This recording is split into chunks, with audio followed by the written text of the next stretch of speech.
Hello,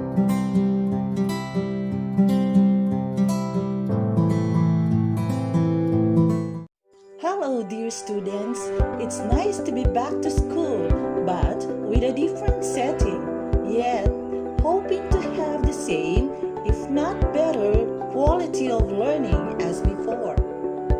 Although we're not together physically, we're still able to see each other like this.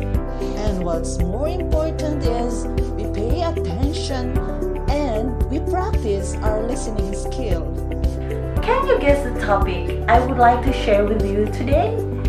It's about the importance of listening as a macro skill. I hope that at the end of my very short lecture, you will be able to recognize the importance of active listening and the benefits of effective listening. By the way, your lecturer and your instructor for this course is yours truly, Ma'am Gina M. Diapante. One writer said that nature has given to man one tongue but two ears, that we may hear from others twice as much as we speak. As I give my lecture, I will pause now and then and ask you some questions. And as you listen to me, you may do the same. You pause a little, but instead of responding to me directly, just think and write your answers on paper. Then, look at my announcement later for the instruction on how you will submit your answers. Now, let's continue. Listening is an art, a skill, a discipline, and like other skills, it needs self-control. You must understand what is involved in listening and develop the necessary techniques to be silent and to listen. You must ignore your own needs and concentrate attention on the person speaking. Another point is listening is a communication skill that takes practice.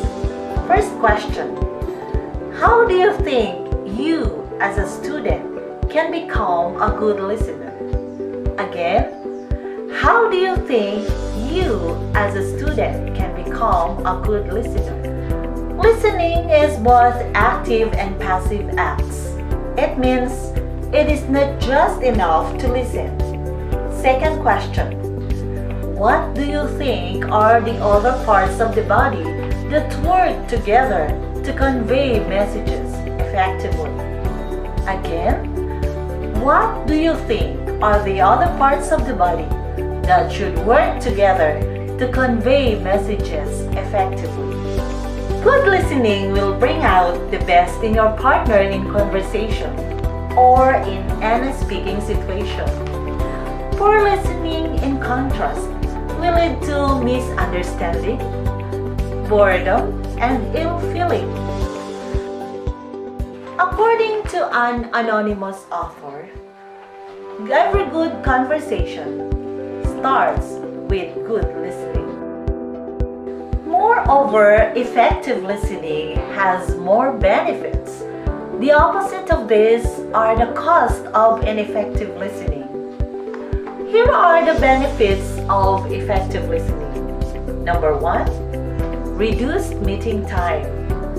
Aside from saving money and preserving time, an effective listener can also reduce meeting time. Each time information has to be repeated because of one person that is not listening, the time of all group members is wasted.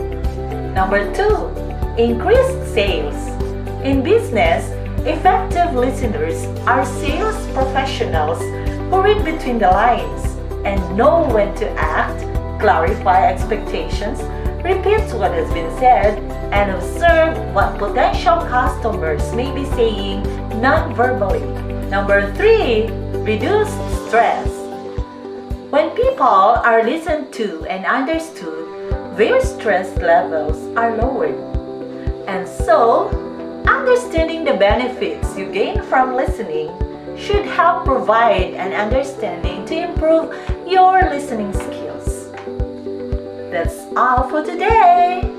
I expect you'll continue to watch and listen to my next videos. Bye!